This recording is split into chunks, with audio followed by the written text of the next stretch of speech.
Welcome back to the Two Stewards Show. That's assuming you're listening to previous episodes. I'm here with Mark. Hi. Hi, Mark. And my name is Brent. We're in studio today. We're down to one camera, which is good. And we were just talking You need the wide angle lens. before recording about the beautiful new food pyramid that's come out.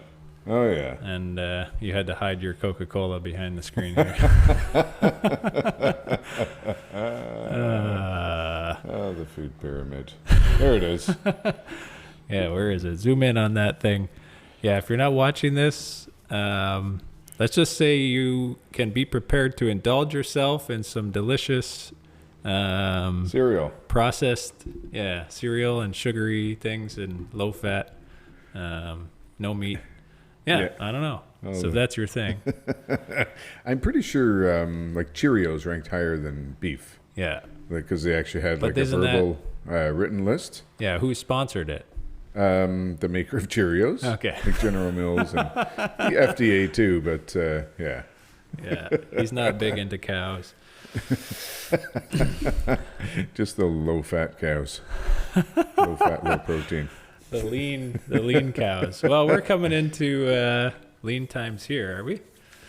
I don't know, are we? Interest rates. That's what we want to talk about today. Some of the stuff in the news, interest rates that are just crazy. I guess they're not actually historically that crazy, but... No, payments are historically crazy. Yeah. Only because prices are historically crazy. And when you triple your interest rates...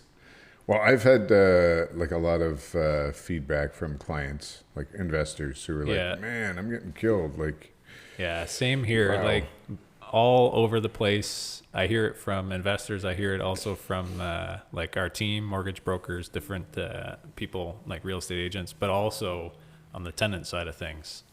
So here's a good example. We pull this up on the screen. Toronto, this is Blog TO. So Toronto landlord tries to rent out 3 individual beds in the same room for $420 each. I'm assuming that's $420 per month. yes. Yeah, and if you can't see this picture, like it's literally just looks like a bit of a jail cell with 3 cots in it. Wow. Oh, there's a chair. Oh, 2 chairs. 2 IKEA chairs. And a desk. And that's what you get for $420 in Toronto. Probably not even 3 square meals a day. Oh, no, nothing else included. Actually, no, I think it comes with utilities. Oh, well. That's a steal. That's a deal. Yeah. So that's one room for $1,260. So now not only do you have to share your bathroom, kitchen, living room. now you got to share your bedroom. Yeah. Yeah. That's going too far. I've had, just in the past year anyways, we've had like a lot of students apply for places in Hamilton here. And Are these international students? International students, or like, I didn't get the full information, but like they're from another country. And they're here either in school or working or a combination of the two, because you can apparently now work full-time while attending college, and that's allowed, which is... Whereas before it wasn't allowed? No, well, the idea for if you're coming here on a student visa is that you can work 5 hours or something a week, right? And then they upped it, and then I think they just got rid of that because they're like, we know... Like, why pretend, guys? We know that this is just like an entry program for citizenship. Yeah, we know we need a boost to our economy. Yeah, we need more Uber drivers. Well, it's kind of ridiculous because they're not, I don't know. We can talk about immigration and whether or not it actually provides a boost to the economy. I don't think it does per capita, like in gross numbers, sure. But anyways, the point is, they're willing to do this, right? Especially if you come from a country where there's higher population density. Having 2, 3, 4 people in one bedroom, it's like whatever, right? Yeah. At least it's clean and safe, and the snow doesn't get in.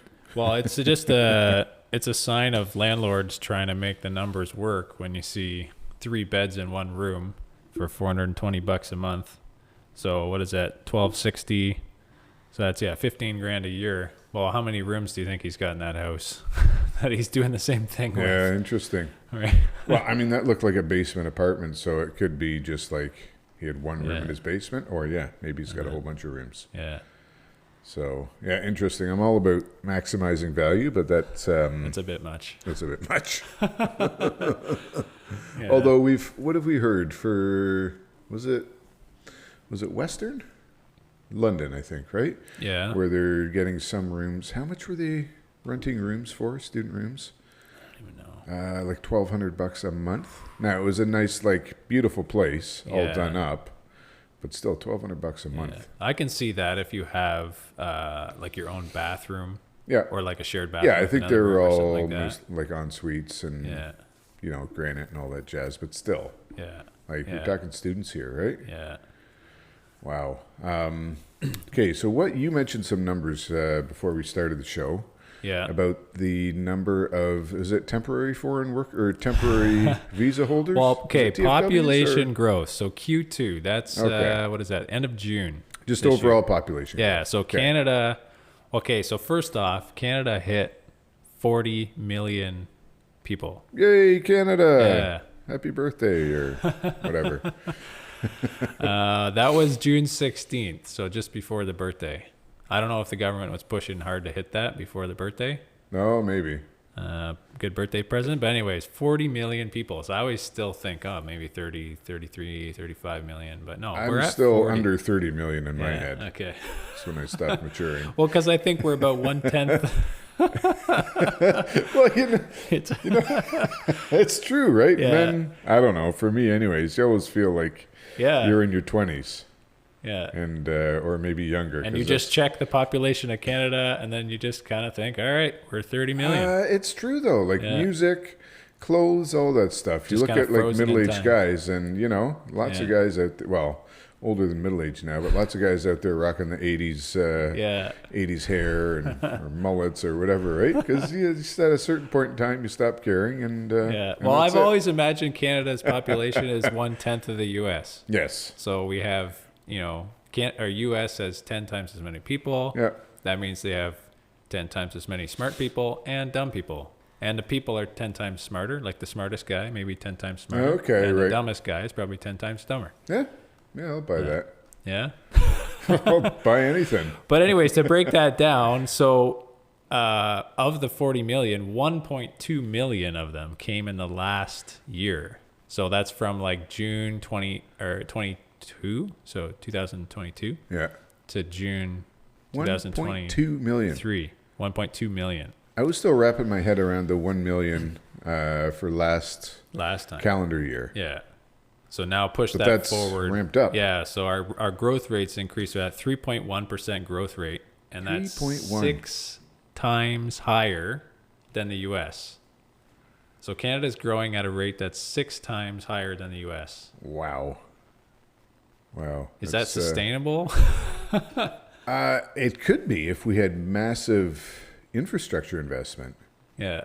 Which And and like for anybody listening, we're we like macroeconomics, so kind of zooming out and looking at the big picture, which is why we're talking about that stuff, because you're like, hey, this is supposed to be real estate, but it affects real estate. That's why I like macroeconomics, because once you understand sort of the micro level stuff, like how to buy properties, how to have a rental, Yeah. all that stuff. You want to look at the factors that are sort of out of your control, but maybe there's trends Yeah. that you can ride or identify to either, to shape your thinking, right? And then, and so for us, things like interest rates and population growth those are key.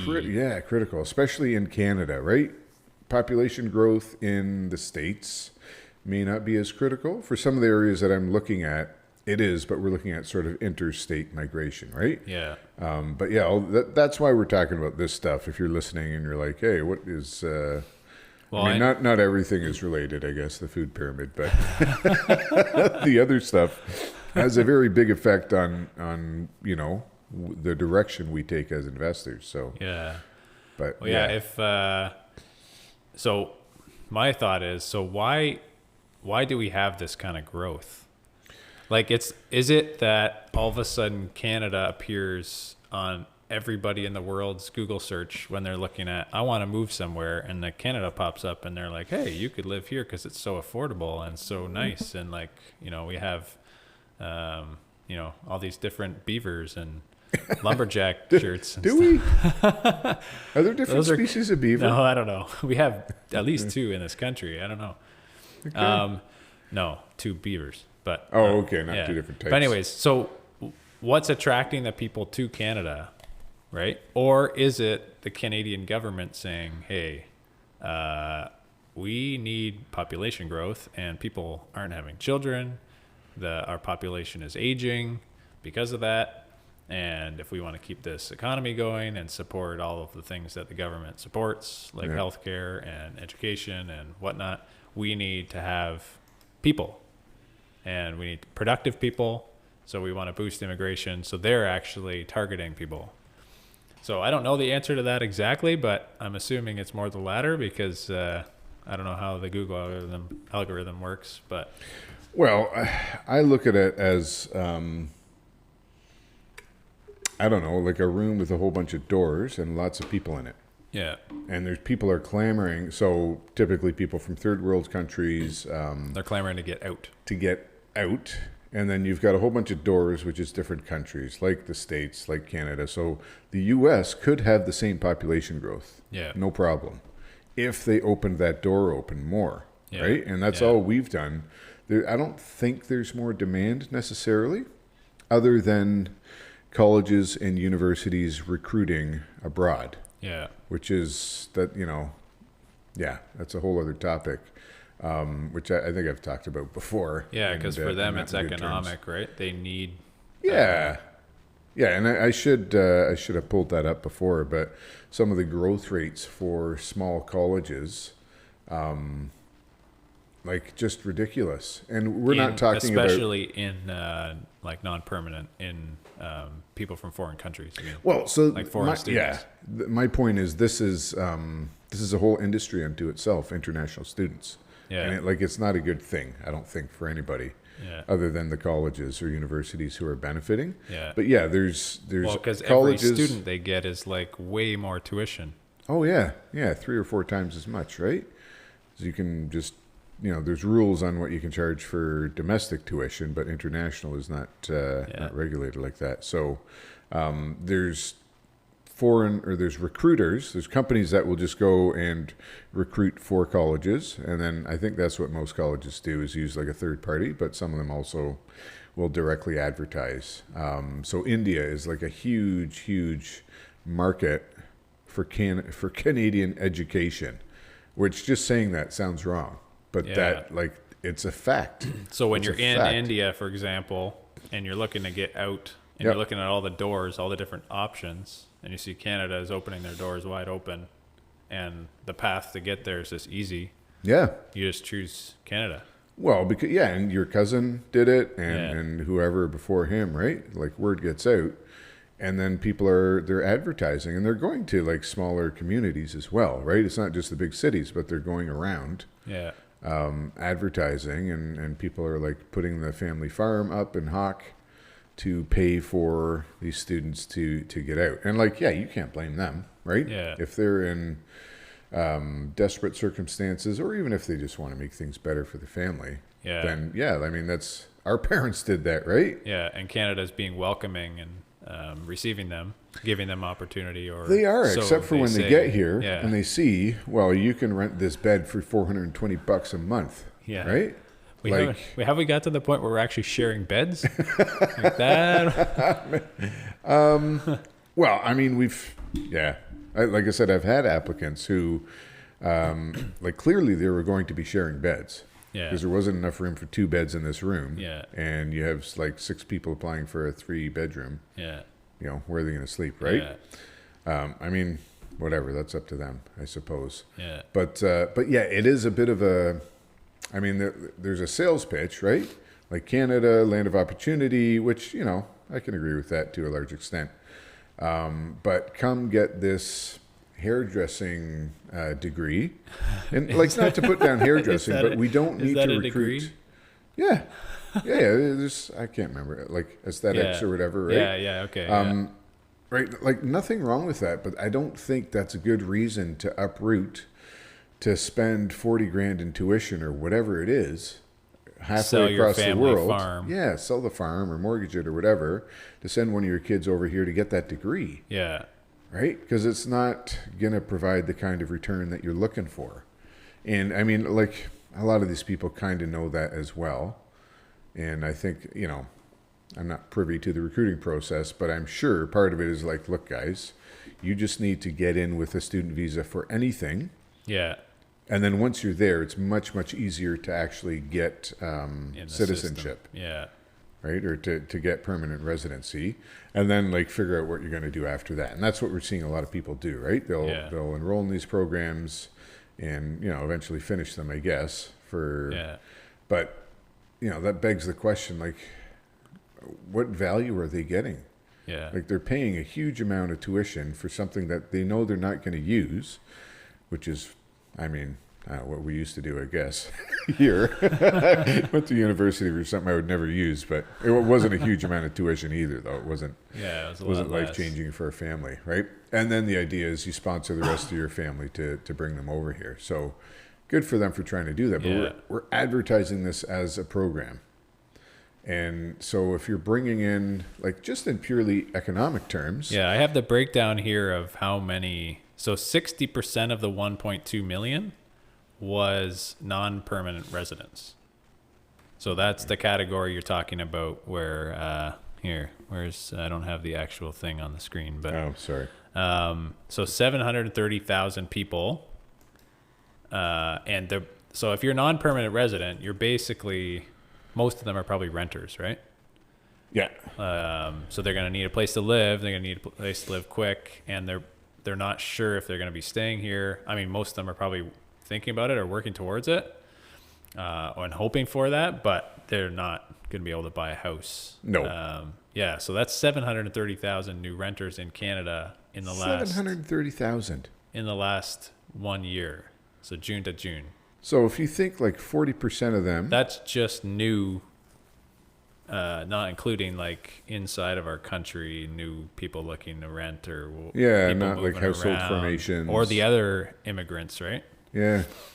So 40% of those roughly will stay in or will land in Ontario anyways. Yeah. So that's what, like 300,000 ish. Yeah.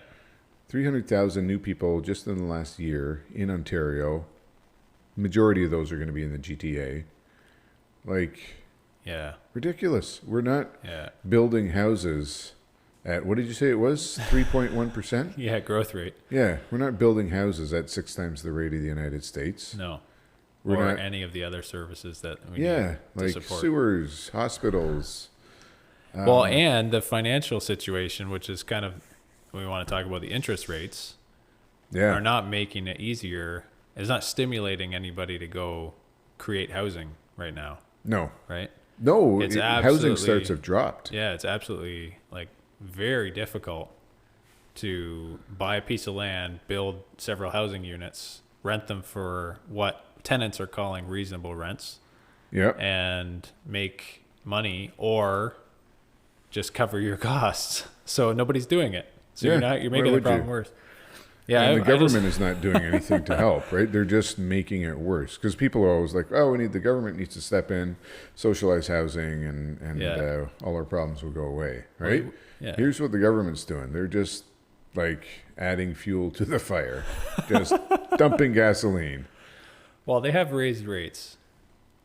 Okay, so I just have a little comment here from a tenant. So we always post units for rent, and one tenant was reaching out, and so great, sounds like a good option, right? PSW at the hospital. Her boyfriend's a construction plumber worker, so both employed, right? Both have, like, one's in the trades, one works at the hospital, like, so, relatively stable, good jobs. And they say, hey, I'm very clean and organized couple. Okay, so that's your tenant profile. But they ask, okay, well, is the rent price negotiable? I said, wait, what rent are you looking for? And they stated a price that was $600 lower than what we had it listed for. So like So- 25% or so. Yeah, so they thought, a fair price, Yeah. considering where they're coming from and what they're paying now, to pay a bit more and go here. A fair price would be $600 less than what I need to make it work, basically, Yeah. right? And I say I can't do that. Otherwise, I had to sell this house. Yeah. Like, what do you think, right? And then they say, well, okay, it's way too much for normal people to live. How are we going to make these payments? Like, we need to live a decent life too. They got lots of bills. They need to eat. It's like, okay, very valid things, right? And she said, not all people can afford it. And then she made the comment that the renter should not have to cover all the bills and the mortgage for the landlord. And that's where I was kind of like, I mean, she had a couple things right. yeah. Right? When I It's agree. not accessible for normal people. Yeah. And it's too much. Like, yeah, you're right. But the sad part is that they're both like gainfully employed. They're working. I presume they're, working hard and getting in the hours and Yeah. making money, right? Yep. Like, they're not just sitting around. But yeah, and they think $1,600 was the rent amount. They Yeah. think that would be a fair price to pay. And maybe 3 years ago, they would have been right, Yeah. which is another symptom of like a sick economy. Yeah. That in 3 years, that price has gone up. Because you see this so often, right? People who have been renting for a while and now they're looking at getting a new place, like just the sticker shock. They're like, what? Yeah. I can't believe the price. Because nobody, like, you don't pay attention to the price of rent generally, Yeah. right? Unless you're looking to rent something. Yeah. So when people start looking, they're just like, But blown that's away. if you compare like Ontario versus Alberta, for example. Yeah. So Ontario's landlord-tenant laws, you can't raise the rent by whatever you want. You're basically very limited in Yeah. how you can handle tenants, right? Yep. So what that does to the rental market is every landlord, as soon as someone moves out, they have to raise it to Yeah. meet their costs, Yep. right? So if they have a variable rate mortgage and the interest rate just spiked over the last year and the tenant moves out, they're going to raise it up to whatever they need to keep the house. Well, probably plus a bit. Yeah, plus a Because bit. who knows what's going to happen next Yeah, year. and if they need to maintain the house or do anything, right? Well, and like, I don't know if there's, I haven't done this, but you could maybe put a number towards almost like insurance, that you're going to get a bad tenant who's going to like ruin the place, right? Yeah. So maybe that's another $100 a month just to cover the possibility. Yeah. Well, actually, you can get rent insurance too. Yeah. So maybe there probably is a very good number that you could do that, right? Just look up whatever that rent insurance is. But when some rental services will do that. I think Single Key and Yeah. some of these guys will give you rental insurance that if you have someone not pay the rent, then They'll cover. they'll cover it. But that's at an additional cost. Yeah. So I mean, if everybody did that, yeah, that's another, let's say, $100 a month. But that's in an environment where rent is controlled, right?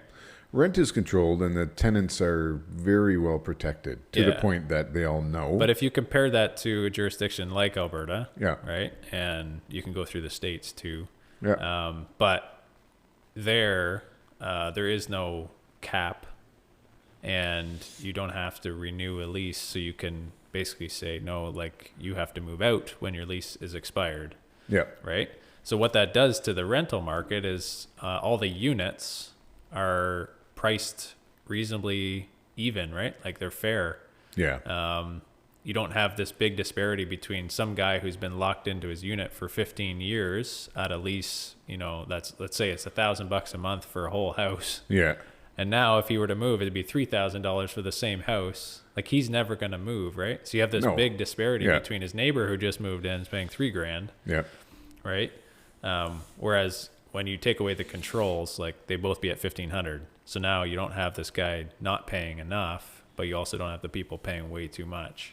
Yeah. I mean, on the flip side, you'll have people will say, like, if there's no controls, then everybody would be paying $3,000 because Yeah. landlords are greedy, and this is the nature of capitalism and so forth. Which, Yeah. Well, we've I don't tried- agree with. We've tried to test various prices. So if Yeah. you post an ad low, you get a ton of people. If you Yep. post it way too high, you get no people, Interesting. right?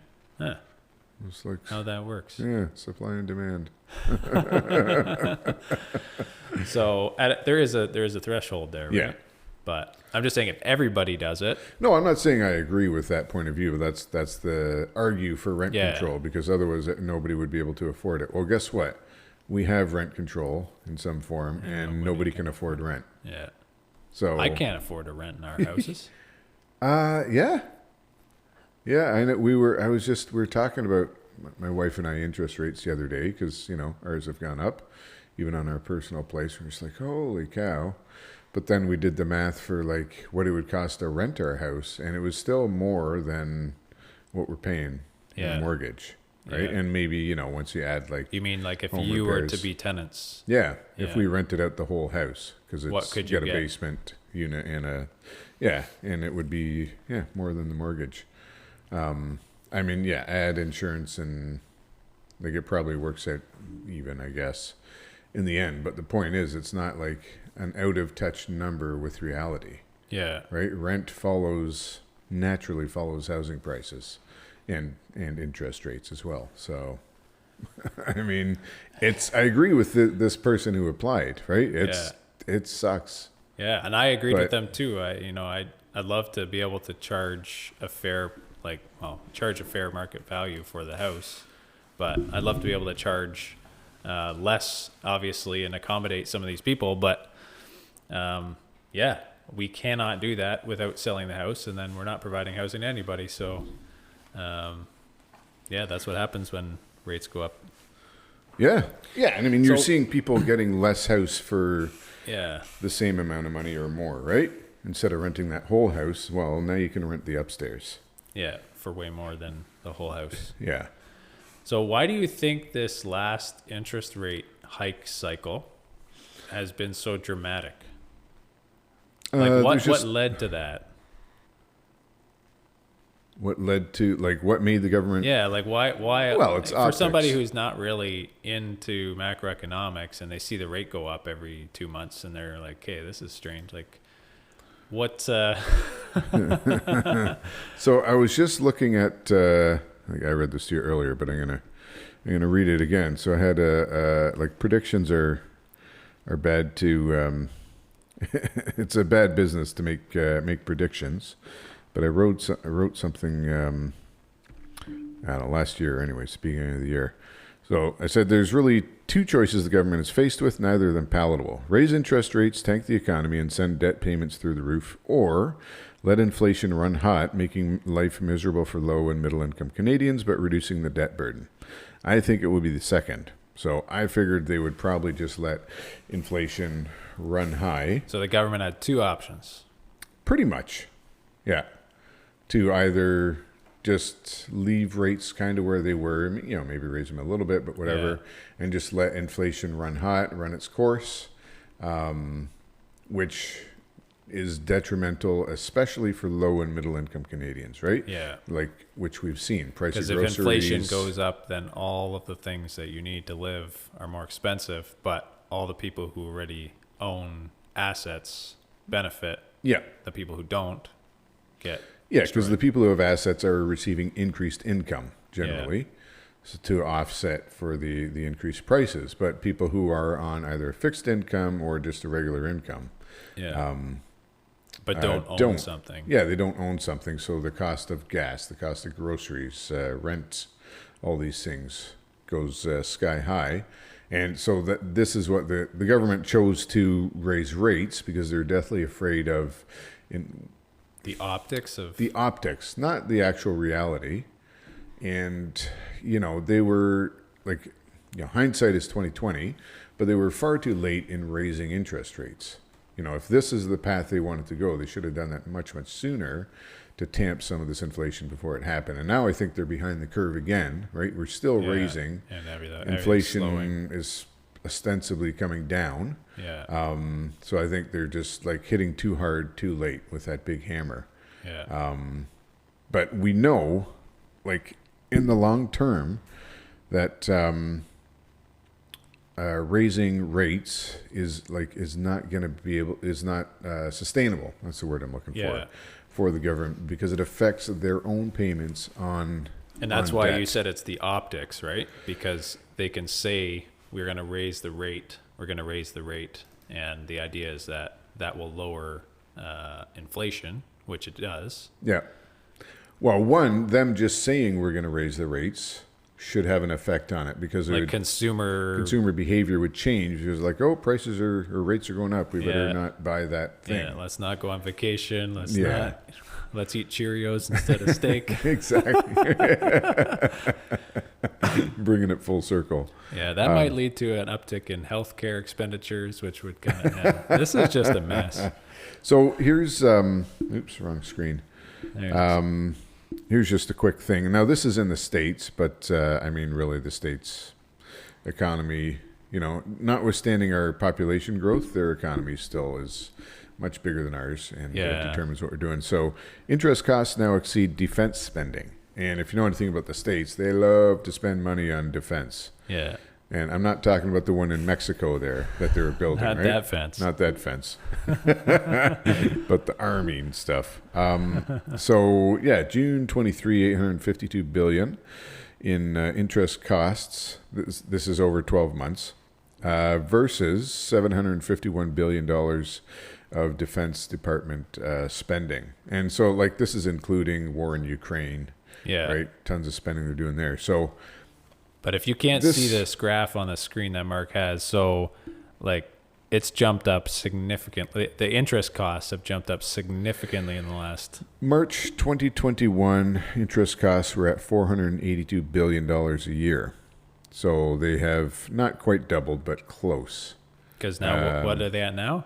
852 billion. So that's a year, 2 years, 2 and a bit years. So the interest costs, like the Just cost, the interest costs. the cost to pay interest on the U.S. debt Yeah. has doubled, Yeah. or basically doubled. Almost doubled, yeah, in 2 years. Yeah. And that's only going up, right? They haven't been as aggressive with rate hikes as Bank of Canada has. Yeah. But this is what we've been talking about. And there's, I'm not the only one, and I didn't come up with this line of thinking, but that it's not sustainable to have interest rates so high for so long, right? And this is why I think it's all a bit of a game of cat and mouse or a game of chicken. Pick your animal. Tom and Jerry. Chicken. That they can't keep interest rates this high because they can't afford it. Yeah. Right? And the reason also that I had kind of figured that they would let inflation run hot is because we had an example of this. I'm just going to try and find the example I had in the 1940s. Okay. Right? So we had a similar situation where debt to GDP was over 100%, and we're talking about the States here, but this was applicable to Canada as well. And the way they kind of dealt with that was just to let inflation run very hot. When you say debt to GDP, just explain that for people because. So the amount of debt that the country had in total versus the amount of economic activity that was produced in the country for a year. So that includes, GDP can be a little bit misleading because it includes government spending, which can really muddy things, but it's at least a measurement of that's some another kind. Conversation, how GDP includes government spending. Yeah. But basically when you're over 100% debt to GDP, like that's bad. Yeah. Right? And so we had that in the 40s because of World War II. Tons of spending went into that. But I think they like halved the debt in the 40s by letting inflation run very hot. Right. Now, the difference is they had a ton of growth as well, so wages kept up with that. People were having kids. People were starting businesses. Yeah, people were, there's a lot of immigration to the States. People were building houses. Sprawling out. We're not seeing that now. And they had wage inflation as well, so if things cost more, that's okay. Wages went up. Yeah. Right. But it had the effect of devaluing. We've talked about this before, right? When you're like compound interest is great because your savings go up, but debt is also compounded. So your debt will either increase by that rate or with inflation, it decreases in a compounding fashion, which is what happened with the Yeah. Oh, So wait, let you me, got this chart pull this here. up here. Yeah, which is what happened there. So I mean, there's a lot of stuff here. But if you look at Lynn Alden, great macroeconomic analyst, and she's drawing a comparison, and she's the one that really got me thinking about the analog between the 2020s and 1940s. A lot of people were talking about the 1970s with inflation, but completely different situation. 1940s is a much better comparison. So she said 1929 was like 2008, that crisis. Yeah. And that makes sense. Huge crisis. Big financial crisis. Yeah, big liquidity injected in the system. And then the 40s are like the 20s because we have inflation, right? That's the big comparison there. And like huge amounts of debt. She's got U.S. debt as a percentage of GDP, and you see these generational banking crises. And I got to get my glasses. My glasses. You have to out, describe this for people who aren't watching because maybe you have to check this one out. Yeah, maybe video this is so a bad example. The I guess suffice it to say that if we're looking for comparisons, we look at the 40s for kind of what happened now. But the difference is we don't have that growth potential really. Yeah. Right. Which we're on a bit of a downward in terms of demographics. And growth and population. Yeah. And the reason is the extreme amount of the extreme amount of debt, I guess. Which if they could, that's not the difference, but that's a similarity. So if inflation were to run hot, that debt could be decreased, and it has in fact. I had another chart here somewhere. It just seems like such a big game. Yeah. Like we're living inside of a big game that somebody's pulling strings on everybody else. And I feel like that that shouldn't be how it is. Okay, here's another one from Dylan LeClaire. So 3 years of inflation compounding at about 5.7% has gotten public debt / GDP from 134% to 119%. So this has worked. Right? Inflation being high at 5.7, not even super high, has dropped public debt and GDP. Not because of like fiscal restraint or decreases in spending, but just that negative compounding effect. Right? The only way you're going to lower debt as a percentage of GDP is with persistent negative real yields. Right? Which is what happens when inflation is high. People are investing or actually losing money. So if you buy a U.S. Treasury bill at the end of 5 years or 3 years or 10 years, you're actually coming out negative. You've lost money on that, which is what happened in the 40s. Yeah. So, and now interest expense. The treasury bills are like a secure investment. Yeah. The most, air quotes, the most secure thing you could invest in. Yeah. And you're saying when the most secure thing loses you money, that's not good. Yeah.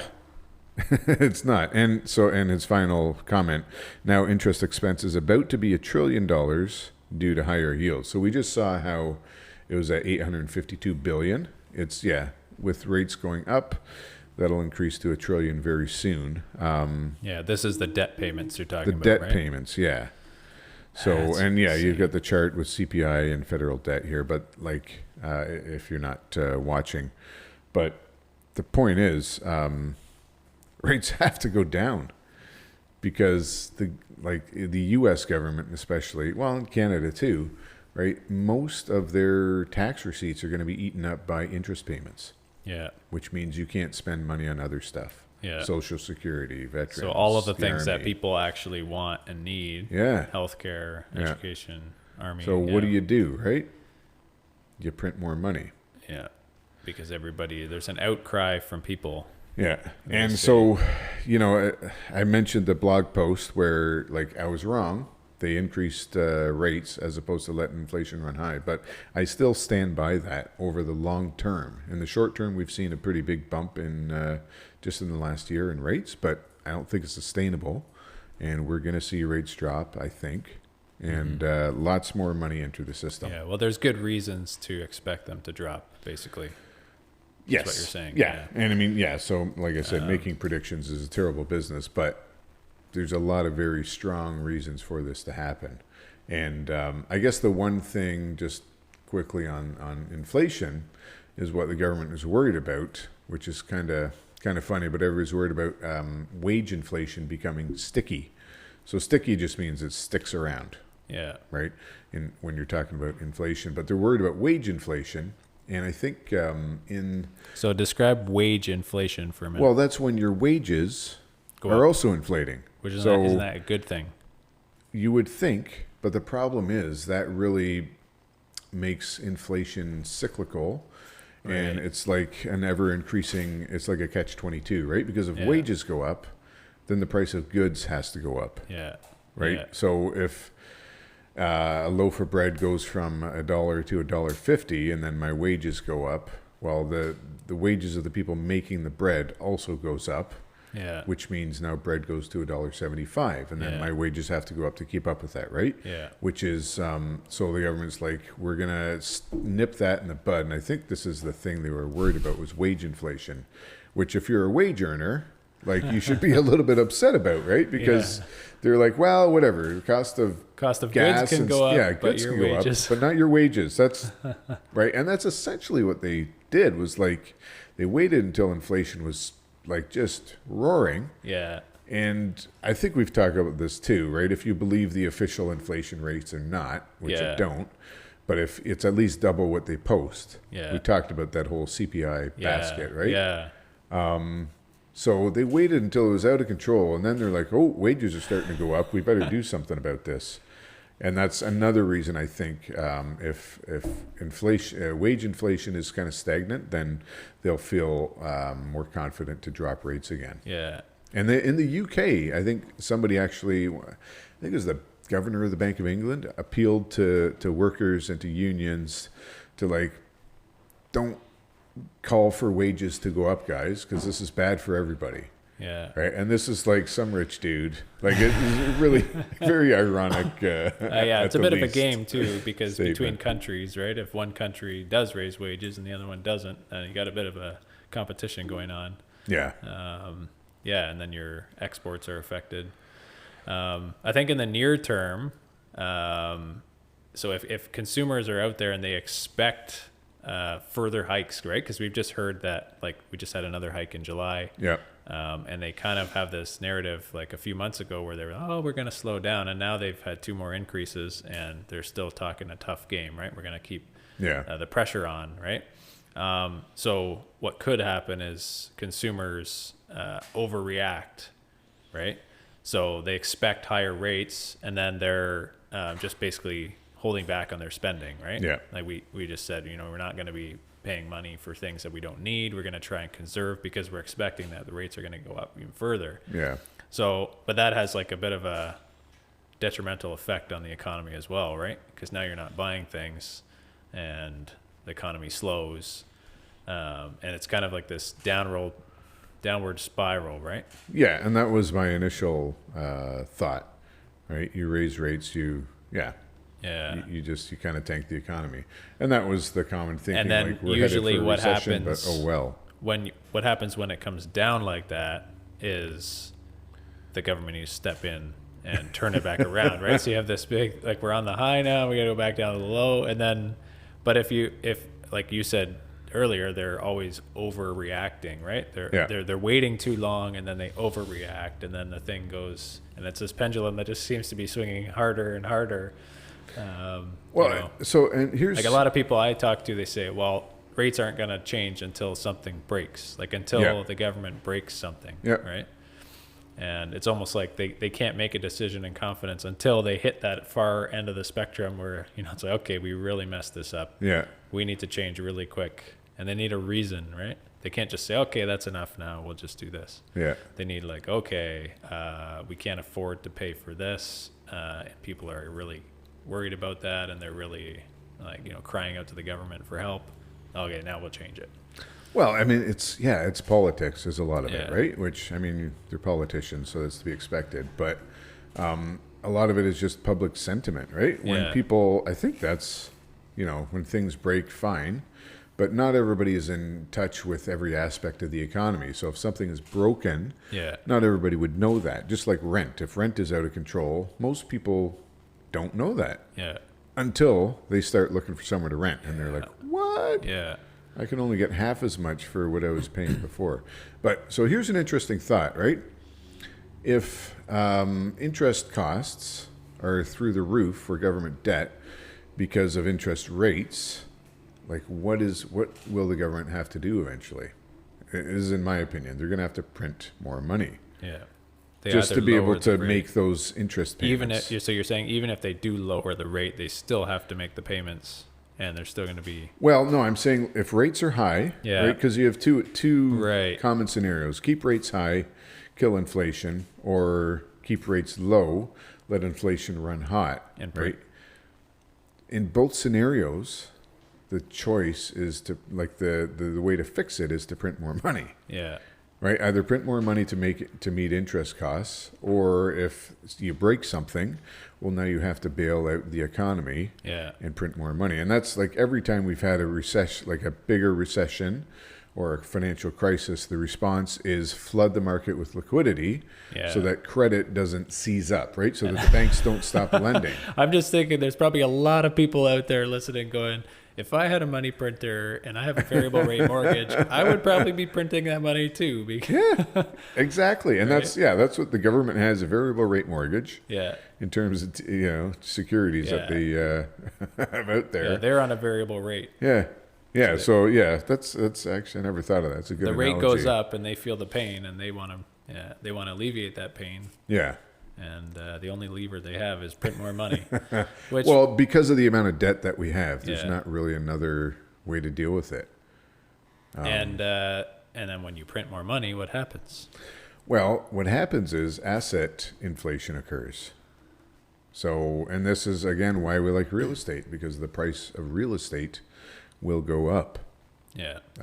generally speaking, right? Because the value of the money goes down. Yeah. Yeah. So your house isn't more valuable, but the dollars that it's denominated in are less valuable, Yeah. right? But then if wages are also lower, then you come out ahead when you have that Yeah. that asset. Yeah, we're gonna have to track this moving forward, and maybe do more episodes following up on like more news as it comes out. I'm not sure exactly when the next rate announcement is, but the U.S. we'll keep tabs on the U.S. and try Yeah. and keep people informed on this. Yeah, a little more commentary on this, but I mean, suffice it to say that rent's not going down anytime soon. Yeah, And because even when rates go down, rent may eventually follow down if there's a significant increase, but a lot of landlords are going to be kind of shell-shocked and I'm not dropping rates because what happens if they bump rates again? well, and typically landlords don't lower rent necessarily, right? No. Unless there's a vacancy and they can't fill it. Yeah, if it got to that point. Yeah, But so you if have, rents went that far down that people are leaving their units because they could find cheaper rent elsewhere, yeah, then the landlord would be forced to lower the rent. But that market dynamic we haven't seen, at least in this area, in a long time. No. And with the population growth Guess we talked what? about. 1.2 million people entering Canada. Yeah. So yeah, it was about a million last year. Last calendar year. 2022. So now we've seen year over year that, or month, quarterly that has increased to 1.2 million. So that means there's a growth curve. So we could expect 1.5 million, 1.6 or 7 this calendar year. Yeah. Whatever. So we've gone from 240,000 probably 5, 6, 7 years ago as a regular amount, and we've seen that increase almost exponentially. Yeah. So to the point where we could expect over 1.5 million new people this year. Yeah. And I mean, there is a goal, right? This Century Club or Century Initiative, whatever it is, which has a lot of ties to our current government, of increasing the population of Canada to 100 million by the end of the century. So by 2100, they want 100 million people here. Yeah. So just do the math and see how many people. Actually, I think we're ahead of the curve. We should do the math quite a on bit. how many houses need to be built to accommodate that. Well, that's, as a real estate investor, that's what you would need to look Yeah. at, right? Yeah. And if you have a house, how can you what we've seen, right? How can you subdivide that into smaller units to rent out? Because that is absolutely what's going to happen. Is you're going to, and just like look at Europe, right? Yeah. It is the norm to have a much smaller apartment. Like than we we're can't used to predict here. what's going to happen with the interest rates and the economy over the next couple of years, but You can try, and you might be wrong. Yeah. I can't predict it, but we can look at these trends and make some assumptions that, in 10, 20 years from now, there's going to be basically no end to this housing crisis. Yeah. If we continue doing what we're doing. Yep. Even if we reverse it and try to catch up, right? We just clamp down on immigration and especially these foreign students, and then we also start, investing heavily in labor and materials and start building houses. Yeah. Which also goes hand in hand with opening up land or finding a place to build the houses. Yeah. Or make like sardine cans. Yeah. For living accommodations, right? Yeah. Well, they're just super tall towers that are tiny. Well, you've seen that with condos. If you look at this, it's a huge trend. Yeah, condos have gotten smaller and smaller and smaller. Like mainly Toronto, is what we're looking at. But in the last 20 years, like it's crazy how small they've gotten. Yeah, and now they're trying to rent one bed for $420. Yeah. So I just did quick math. We have 77 years left till 2100. We have 40 million people, so that's 60 million to go. We need to add if they want to hit this goal. Yeah. So that's about 1.28 million people per year. So, this is the current government's plan. Will future governments embrace that? I don't know. But for the foreseeable future, massive, massive immigration. Yeah. All right. All that doomsday predictions for, what is it, a Wednesday that we release these? Yeah, that's right. Happy Wednesday. I guess the conclusion is, if you have real estate, keep it. And especially if you've got some pain right whatever now, right? you can do. Yeah, because everybody has pain. But whatever you can do to hold on to it, right? Don't run out of cash. If I know a lot of people funding mortgage payments that have gone up from their income or from another source because they're negative cash flow. Yeah. But if you sell in this time, maybe you take a bit of a loss or modest gain, but the trends are in your favor if you hold on to it. So it's it's a tough reality, but at the same time, like we've been saying, real estate bodes very well for the long term. Yeah. Yes, sir. Well, I think we should wrap it up there. Sounds good. Yeah. Okay, thank you for listening, folks. And till the next time, steward your wealth wisely. Thanks for listening to this episode of the Two Stewards Show. If you like my voice better, click subscribe. And if you like my voice better, click share. If you like both, give us a 5-star rating. To interact with the show, feel free to reach out at hello@twostewards.ca. We'll see you in the next episode. In the meantime, steward your wealth wisely.